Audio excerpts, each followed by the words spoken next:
انتشر ان هناك تابلت بايادي مصريه، وهناك نقله نوعيه في الالكترونيات في مصر. يعني الصوت شويه. يعني بالطبع لا يخفى على احد سعادتنا اليوم ان احنا بنوقع بروتوكول ان احنا سنستخدم التابلت المصري، هو اول جهاز تابلت او كمبيوتر لوحي مصري. نعتبر ان دي نجاح كبير في تصنيع الالكترونيات، وان شاء الله تكون خطوه اولى. احنا كنقابه اطباء يعني لابد ان يكون لنا سبق في ذلك.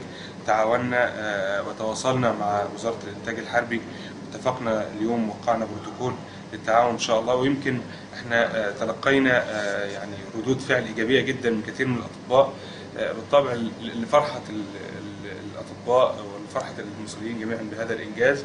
واحنا طبعا بجانب ان احنا نتعاون مع نقابه اطباء مصر في توريد تابلت انار، في حاجات تانية كتير جدا عندنا ممكن نتعاون معاهم فيها، زي معمل المعايره الطبي، وعندنا تجهيزات المعامل، عندنا LED تي في، شاشات عملاقه. ممكن الحاجات دي كلها من خلال البروتوكول تستفيد منها النقابه ونتفاعل معاها ان شاء الله.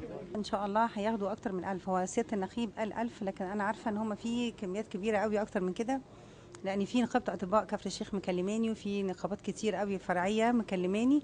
بس احنا قلنا الافضل ان يبقى في تعاقد او في بروتوكول تعاون بين نقابه اطباء مصر هنا، بحيث ان يبقى التعاقد مركزي. ففي الغالب ان شاء الله هيزيد عن 3000 بكتير يعني، بس هي كدفعه مبدئيه متجمعه دلوقتي هنا زي ما قال سياده النقيب فهي 1000. احنا دايما بنحدث اي منتج جديد، وبالذات ان المنتجات دي مش منتجات ثابته، بتتحدث، واحنا كمان بنتحرك معاها، بنحدث دايما. كل رساله هتيجي ان شاء الله تنتج من شركه بنها هتتحدث طبقا للمواصفات الاحدث في السوق على طول بصفه مستمره.